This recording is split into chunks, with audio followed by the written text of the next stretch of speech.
Ito po ang katotohanan, kahit magpalit-palit pa po tayo ng House Speaker dyan, hanggat hindi nila kaalyado, ay hindi po masasabing matino ang tao. Moro-moro lang daw ang pagpa-appoint ni BBM sa bagong palit na House of Representatives. Pinakamainit ngayon, Vice President Sara wala talagang matinong sasabihin sa bagong talagang House Speaker ng House of Representatives.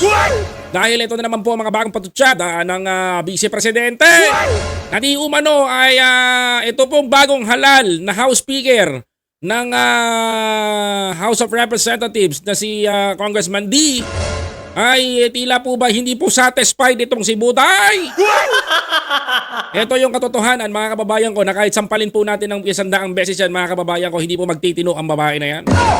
Sapagkat mga kababayan, like I said, mga kapatid, ito po ang katotohanan, kahit magpalit-palit pa po tayo ng House Speaker dyan, hanggat hindi nila kaalyado, ay hindi po masasabing matino ang tao.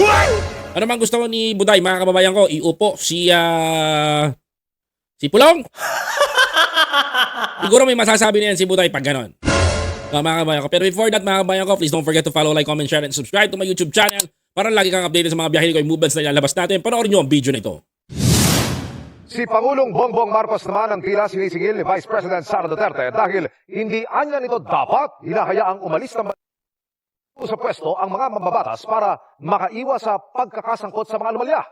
Moro-moro rin ang turing ng bise sa pagpapalit ng House Speaker ng Kamara. Nakatutok si Argil Relator. Ayan, mga kababayan ko, narinig nyo, moro-moro.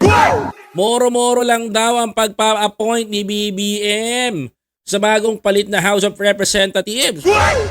Grabe ka naman, Buday. Wala nang tama sa'yo.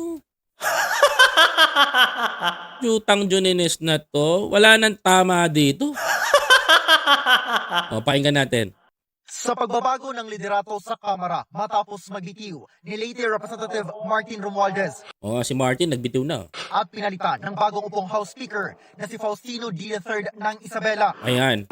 Binatikos ni Vice President Sara Duterte ang pagkakapili sa bagong mamumuno sa Kamara. Ayan. Gusto nyo malaman, mga kababayan, kung sino si House Speaker D. Ngayon, mga kababayan ko, pinalitan niya si Martin Romualdez. Alam mo ba't galit na galit si Sara number 1? Alam ko ang rason ito kung bakit. Alam niyo po ba itong si House Speaker ngayon na nakaupo? Isa pong loyalista, mga kababayan. Yan ho, kinasasamaan ng loob ni Sara ngayon, mga kababayan ko. Dahil itong nakaupong House Speaker, loyalista.